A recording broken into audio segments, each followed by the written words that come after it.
सम्मान। मनुष्य के जीवन में सम्मान का बहुत अधिक महत्व है। वो उसे अपने हृदय, अपने मन से जोड़कर रखता है। कदाचित इसीलिए हम शत्रु के सम्मान पर चोट पहुंचाते हैं ताकि उसे पीड़ा पहुंचाई जा सके। परंतु ऐसा करने से सावधान रहे मित्रों। शरीर पर लगी चोट मनुष्य भुला सकता है, परंतु उसके सम्मान को लगी चोट उसे जीवन भर पीड़ा देती है। और स्त्री के मान सम्मान पर लगी चोट उसे उस सीमा तक ले जाती है जहां उसे केवल प्रतिशोध दिखाई देता है। यदि अपने शत्रुओं को जीतना है तो प्रेम से जीतिए, अपने कर्मों से जीतिए। उन्हें अनुभव करवाइए कि उनसे भूल हुई है। किसी के सम्मान को ऐसी चोट ना पहुंचाइए कि वो आपका नाश करने पर उतर आए। स्मरण रखिए, किसी का अपमान करके आपके हृदय को कदाचित थोड़ा संतोष आ जाए, परंतु उस अपमान से आप कई हृदयों को आघात पहुंचाते हैं और अपने लिए एक शत्रु और बढ़ा लेते हैं। हम सब शीघ्र ही सफलता चाहते हैं, ढेर सारी संपत्ति और सुख चाहते हैं, और ऐसे में कई बार हम छोटे मार्गों का चयन कर लेते हैं। वो मार्ग जिनमें परिश्रम नहीं होता, जिनमें होता है तो केवल छल, कुटिलता और भाग्य का सहारा। जैसे कि जुआ। कोई जुए के खेल में धन लगाता है, कोई दांव लगाता है और ये भूल जाता है कि जुआ ऐसा दलदल है कि जिसमें एक बार गिरे तो सर्वनाश से पहले निकलना असंभव है। यदि आप जीते तो और जीतने की भूख बढ़ जाएगी, और यदि आप कुछ हार बैठे तो उसे पुनः पाने के लिए आप फिर से खेलेंगे। मनुष्य को ये आभास ही नहीं होता कि अपनी संपत्ति के साथ साथ वो अपनी मानवता, अपने संस्कार, अपना धर्म और अपना उत्तरदायित्व सभी जुए की भेंट चढ़ा देता है। इसलिए कुछ पाना है तो परिश्रम से पाओ। यदि कुछ जुए में जीता तो वो उतना शीघ्र ही खो दोगे, चूंकि उसे परिश्रम से पाया नहीं गया है, और उसकी रक्षा करने के लिए आपके मन में स्वाभाविक प्रयास भी नहीं होंगे। क्षमा बढ़न को चाहिए, छुट्टन को उत्पाद। क्षमा इस संसार में शांति का, सुख का मूल आधार है। क्षमा आपके मन से प्रतिशोध और शत्रुता जैसे भावों को समाप्त करती है। परंतु क्या हर स्थान पर क्षमा आवश्यक है? क्या प्रत्येक का अपराध क्षमा करने के योग्य होता है? नहीं। कभी कभी उसे क्षमा करके हम उस व्यक्ति को और बड़ा अपराध करने की प्रेरणा देते हैं, और ऐसा ही अपराध है स्त्री का मान भंग करना, जिसमें क्षमा की कोई अवस्था नहीं। यदि सिंह भूल से गाय के बछड़े का अखेट कर ले तो उसे क्षमा किया जा सकता है, परंतु यदि वो नरभक्षी हो जाए तो उसके केवल दो स्थल होते हैं, या तो पिंजरा या फिर मृत्यु की गोद। कुछ परिस्थितियों में क्षमा के स्थान पर दंड देना आवश्यक होता है, चूंकि ये दंड का भय ही है जो लोगों को वो अपराध करने से रोकता है। संसार में सबसे बड़ा क्या है? अभिमान और बाहुबल, या विश्वास और आस्था? निश्चित रूप से बाहुबल के महत्व को नकारा नहीं जा सकता। मनुष्य अपने बाहुबल से पर्वत को मैदान बना सकता है, सागर सुखा सकता है, मरुस्थल में नदियां बहा सकता है, परंतु बाहुबल को सहारा होता है विश्वास का। यदि मन में विश्वास ना हो तो बाहुबल किसी काम का नहीं। वो कौन सा बल कि मोर आकाश की ओर ताकते हैं? वो विश्वास ही तो है जिसके कारण वर्षा होती है और दोनों की प्यास बुझती है। परंतु जब पाप के बाहुबल का सामना धर्म के विश्वास से होता है तो बाहुबल हार जाता है और जीतता है विश्वास। विजय होती है आस्था की। यदि आप सत्य के मार्ग पर चल रहे हैं और आप अपने इष्ट में आस्था रखते हैं तो किसी भी पापी का बल आपका कुछ नहीं बिगाड़ सकता। कभी सोचा है हमारा जीवन भी उस रेत की घड़ी की भांति है? जो रेत नीचे गिर चुकी है वो हमारा अतीत है, जो अब भी ऊपर है वो हमारा आने वाला भविष्य है, और वर्तमान ये संकुचित स्थल है जहां से धीरे धीरे करके रेत गिर रही है।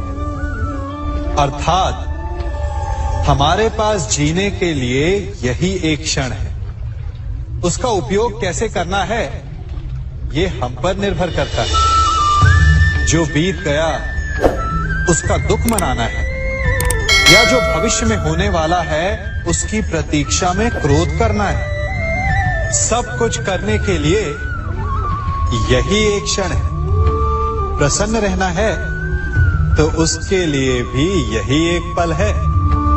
प्रतीक्षा करते रहोगे तो ये पल भी भूतकाल में बदल जाएगा। इसलिए आनंद के लिए, परोपकार के लिए प्रतीक्षा ना कीजिए। आपके पास जो पल है उनका भरपूर सदुपयोग कीजिए, क्योंकि इस घड़ी को पलटकर आप फिर से समय अवश्य गिन सकते हैं, परंतु अपना बीता हुआ समय आप वापस नहीं लौटा पाएंगे।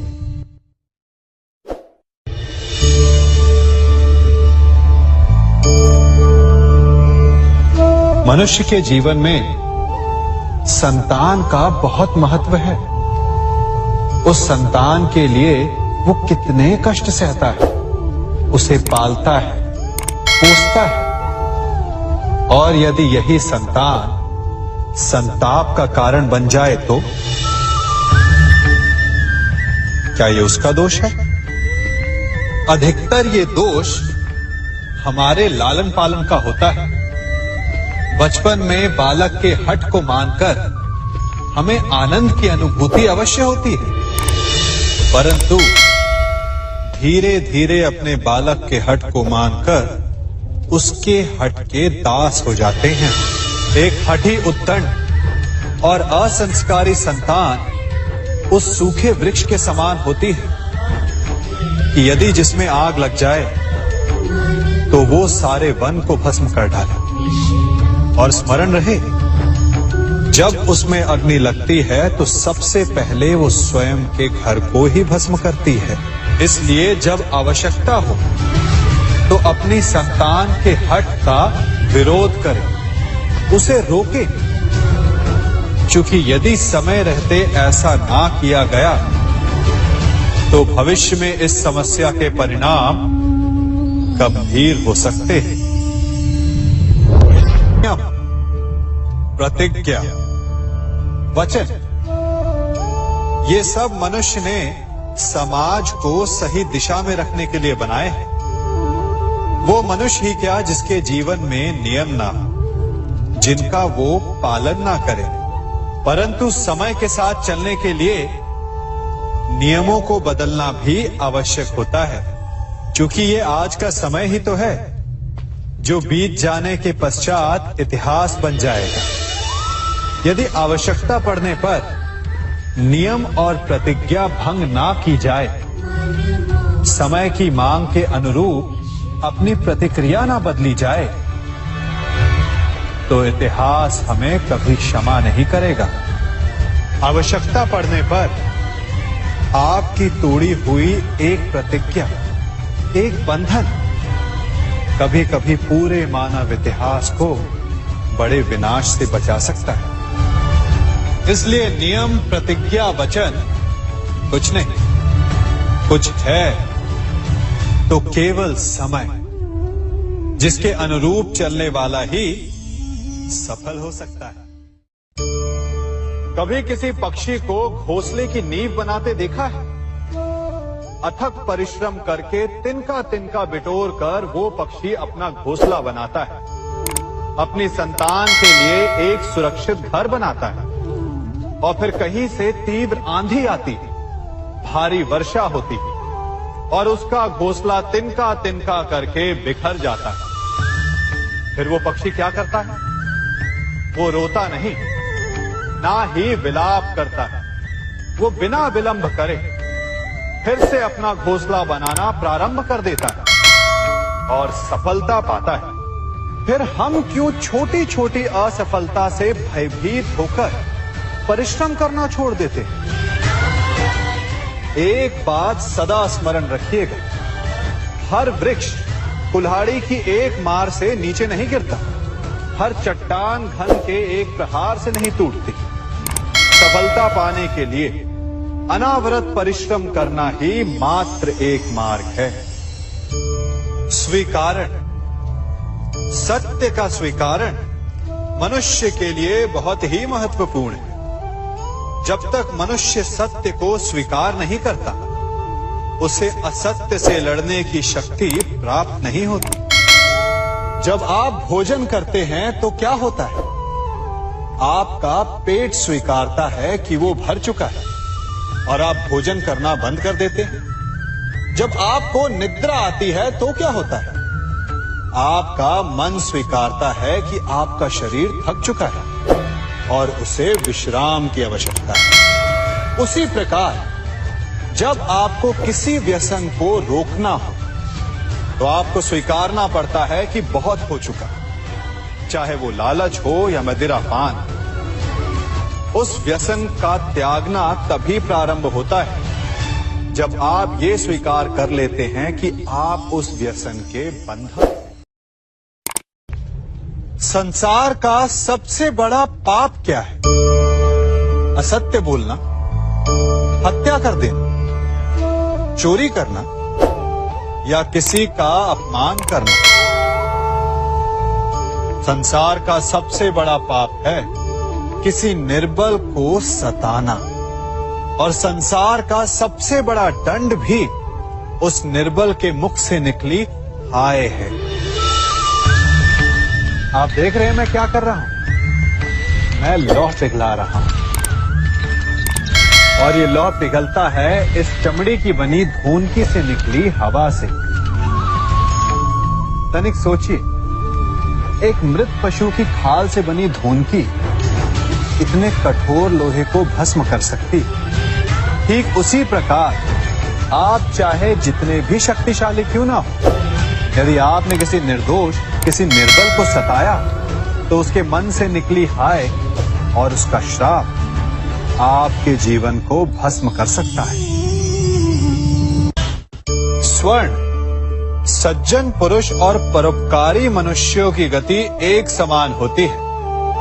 यदि स्वर्ण टूट जाए तो उसे गर्म करो, ताप दो, पिघल कर वो फिर से जुड़ जाता है। ठीक उसी प्रकार मतभेद होने के पश्चात भी एक सज्जन पुरुष और महान पुरुष फिर से मित्र बन जाते हैं।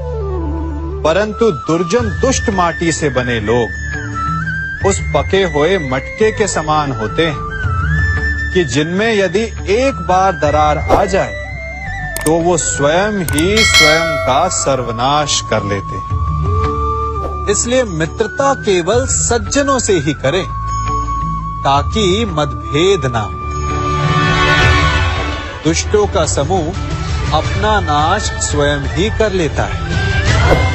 यदि कोयले की खान में जाओ तो चाहे जितनी भी सावधानी बरतो, अपने वस्त्रों पर कालिख लग ही जाती है। इसलिए दुष्ट मित्रों से सावधान, सज्जन शत्रु प्रत्येक परिस्थिति में श्रेष्ठ है। प्रत्येक मनुष्य सफलता पाने के लिए कार्य करता है। कुछ सफल होते हैं, कुछ नहीं होते, और जो सफल नहीं होते वो सदा अपनी असफलता का कारण या तो अपनी परिस्थितियों को बताते हैं या अपने सहयोगियों को दोषी ठहराते हैं। परंतु क्या वास्तविकता में ऐसा ही होता है?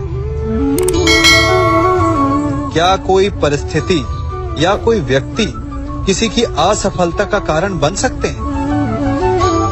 उत्तर हां भी है और ना भी। कैसे? आप इस तितली को देख रहे हैं, आपने एक मक्खी को भी देखा हो। प्रकृति ने दोनों को समान गुण दिए हैं रस पान करने का।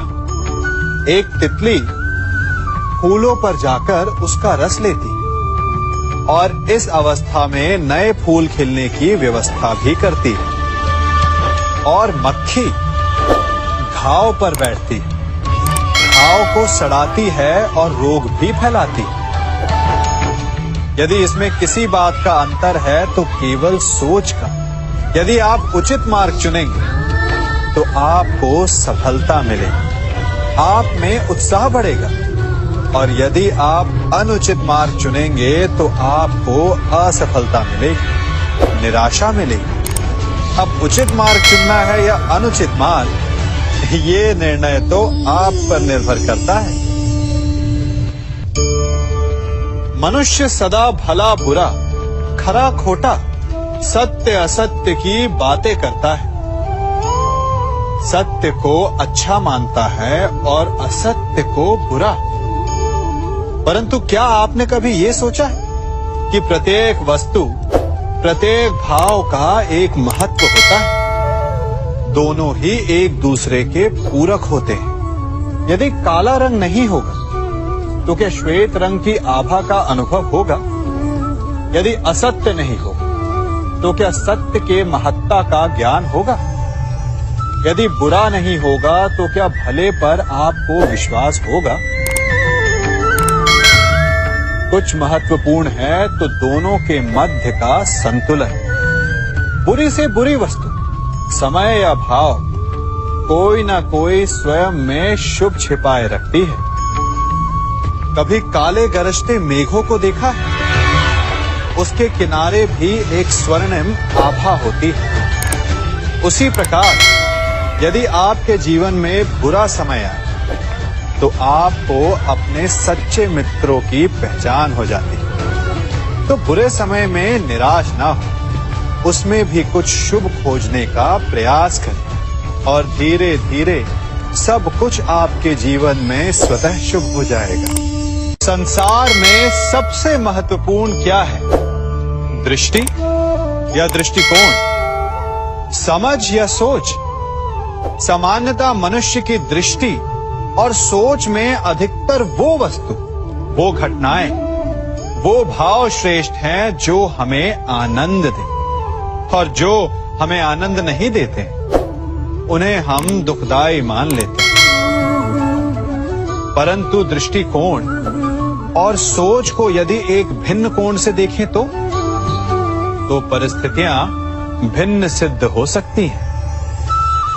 जिस प्रकार भीषण गर्मी हमें सुहाती नहीं, परंतु वही गर्मी सागर और नदियों के जल को वाष्पित करती है और हमें मनोरम वर्षा का आनंद देती है, उसी प्रकार भीषण परिश्रम के पश्चात हमें सफलता मिलती है, इच्छा के पश्चात हमें हमारा लक्ष्य मिलता है। तो सदा स्मरण रखिएगा कि दुख और पीड़ा से भागे नहीं, क्योंकि यही भविष्य में आने वाले सुख का मूल है। जब भी आपने यात्रा की होगी तो अवश्य अपने मार्ग के आसपास कुछ रिक्त स्थान देखे होंगे, कुछ खेत देखे होंगे, कोई ना कोई भूमि का टुकड़ा अवश्य देखा होगा कुछ स्थान ऐसे होते हैं जहां पेड़ लगे होते हैं, जहां माली बड़े प्रेम से उन्हें बोता है, उन्हें सींचता है। और कुछ स्थान ऐसे भी होते हैं जहां बिना माली के खरपतवार उग जाते हैं, कुछ अन्य पौधे उग जाते हैं।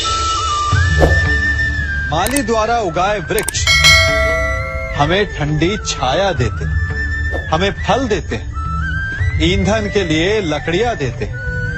और बिना परिश्रम के उपजित खरपतवार यदि कुछ करते हैं तो ये कि वो भूमि को बंजर बनाते हैं। हमारा मन भी रिक्त भूमि की भांति होता है। यदि अपने परिश्रम से उसमें सुविचारों के बीज डालोगे तो फलदायक विचार उपजेंगे, और यदि उसे रिक्त छोड़ दिया तो खरपतवार की भांति अनुपयोगी विचार आपके मन को अपना घर बना लेंगे, आपके मन को मैला कर देंगे, उसे बंजर कर देंगे। अब निर्णय आपका है कि आपको सुविचार देने वाला मन चाहिए या कुंठा देने वाला। क्या कर रहा हूं मैं? दर्पण में देख रहा हूं। आप लोग भी प्रतिदिन देखते होंगे, परंतु प्रतिदिन अपना मुख देखने के बाद भी उस पर लिखी एक बड़ी सीख देखना भूल जाते हैं। अब आप कहेंगे कैसी सीख? तो जाइए एक बार फिर से दर्पण के सामने जाइए और मुख खोलकर देखिए, क्या दिखेगा? दंत पंक्ति और जीभा, है ना? अब विचार कीजिए, दंत जन्म के पश्चात आते, एक नहीं 2 बार आते, परंतु मृत्यु से पूर्व नष्ट हो जाते हैं। और जीभा जन्म पहले से होती है, परंतु मनुष्य के मृत्यु के पश्चात भी उसके अस्तित्व में रहती है ना? आश्चर्य की बात। दंत कठोर होते हैं, जीभा कोमल, परंतु फिर भी दंत नष्ट हो जाते हैं, जीभा नहीं होती।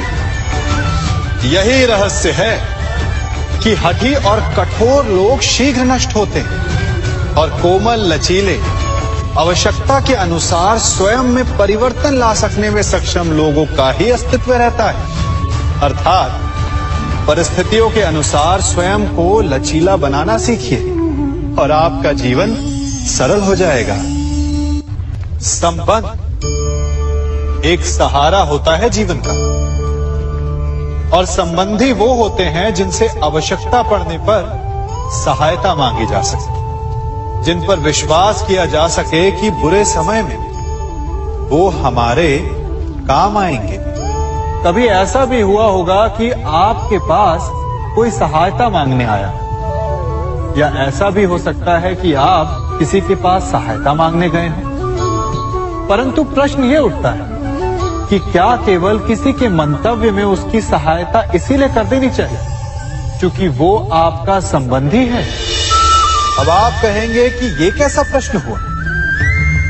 तनिक सोचिए, एक अस्त्र बनाने वाला जब अस्त्र बनाता है तो ये अस्त्र किसको देना है उसका अधिकार उसी के पास होता है। वो चाहे तो ये अस्त्र किसी को भी दे सकता है, वो एक सैनिक को भी दे सकता है या एक डाकू को भी, और यही अस्त्र 2 भिन्न कार्य कर सकती है।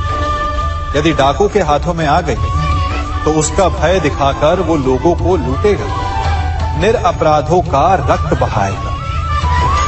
सहायता करने वाले की भी अवस्था ऐसी ही होती है। इसलिए किसी की सहायता करने से पूर्व ये विचार कर लेना आवश्यक है कि किसे क्या, कब और कितनी सहायता देनी चाहिए कि उसका दुरुपयोग ना हो। यदि आपकी सहायता से कोई अधर्म हुआ तो उसके उत्तरदायी आप ही होंगे। जीवन में कई बार ऐसे अवसर आते हैं कि आप लोगों से मिलने जाते हैं और उनसे कुछ आकांक्षाएं भी रखते हैं, और कई बार जीवन में ऐसे अवसर भी आते हैं कि लोग आपसे मिलने आते हैं। इसलिए अतिथियों का सम्मान करने से पूर्व सदा कुछ बातों को स्मरण रखना आवश्यक होता है।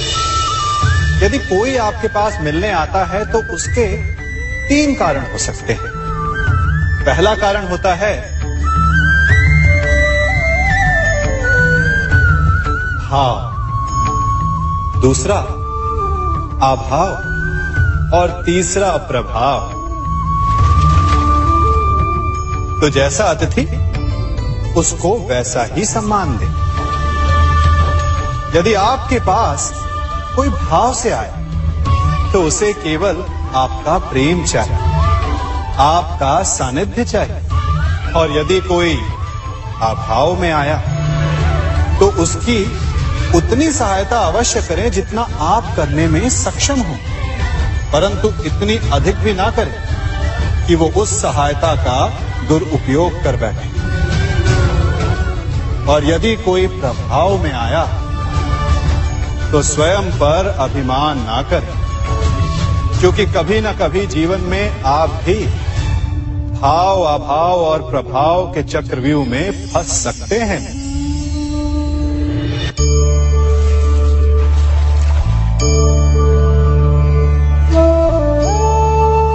यदि जल को मुट्ठी में कसकर बांधें तो जल कैसे अपना मार्ग बनाकर निकल जाता है? इसी धारा की भांति यही अवस्था हमारे अपनों के साथ भी होती है।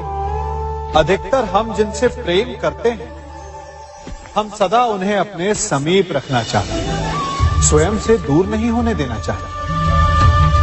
चिंता करते हैं, भय खाते हैं कि कहीं उनके साथ या उनसे कुछ बुरा घटित ना हो जाए।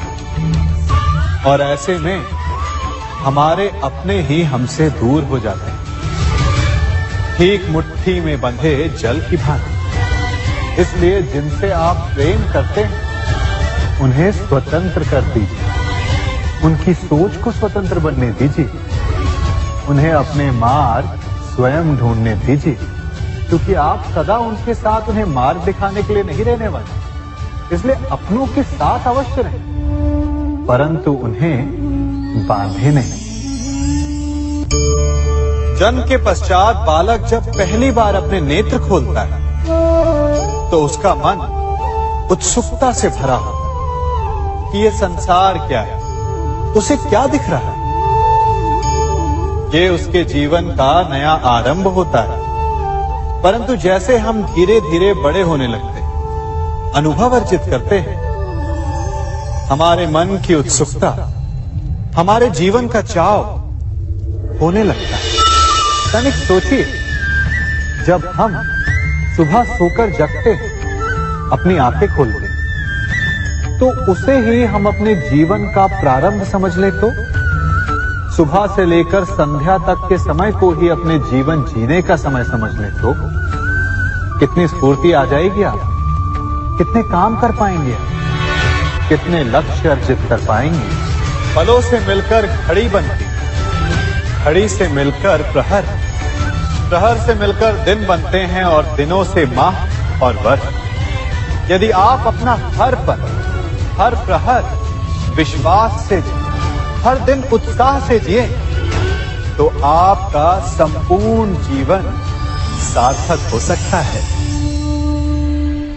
मनुष्य अपना जीवन विश्वास पर जीता है, परंतु विश्वास किसका? तनिक सोचिए, किस पर विश्वास है आपको?